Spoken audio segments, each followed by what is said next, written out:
We're standing in the storage room for some recently acquired works by the Art Bridges Foundation, and we're standing in front of a really large painting by Fritz Scholder, Indian Rug number 5. I probably would have recognized this as an Indian motif even before I read the title, because this is so well known. This is mimicking Navajo Germantown blankets, and specifically the eye dazzler design. In the 1860s, the Diné tribes were forcefully relocated to the Bosque Redondo reservations, and to survive these harsh climates, Diné women would weave blankets and needed yarn to do so, and so the soldiers supplied Germantown yarns. Germantown in Pennsylvania was particularly known for producing these commercially dyed yarns that replaced hand-dyed Navajo or Diné weaver materials. But here we are decades later, and Fritz Scholder is remaking that rug and that pattern on a canvas at this moment when the art world is really interested in abstraction.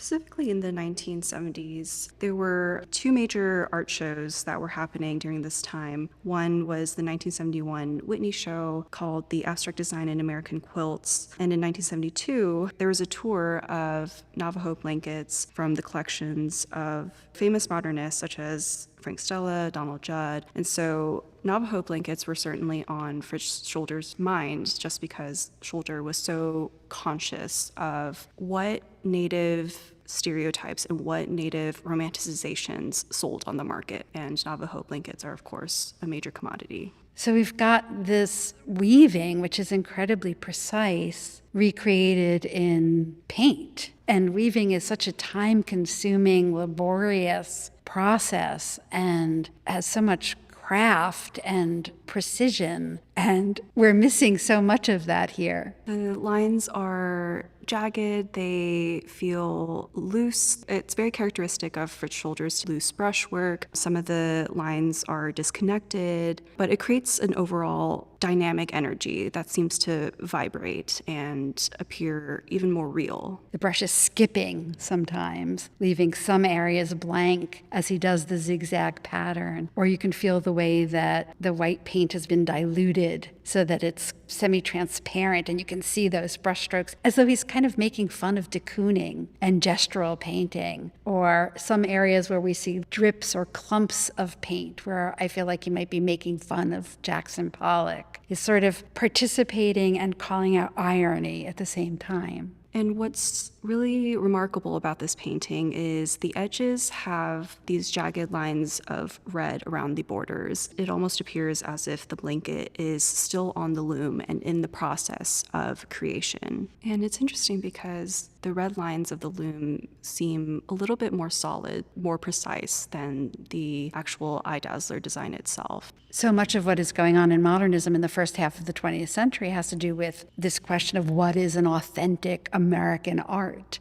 That question gets answered by, well, it's the art made by Native Americans. That's authentic American art. And what collectors want is the authentic, the true. And he really grew conscious of this idea of authenticity and what makes a real representation of the Indian during his time in Santa Fe when he was an instructor at the Institute of American Indian Arts. During this time, he vowed that he would never paint a Native American, but starting in the late 60s, he started his Indian series where he's portraying all these stereotypes of the Native American, but that was what sold in the market. And so even though this is not necessarily a figural representation or a continuation of that series, he's still contending with those issues of commodification and what sells.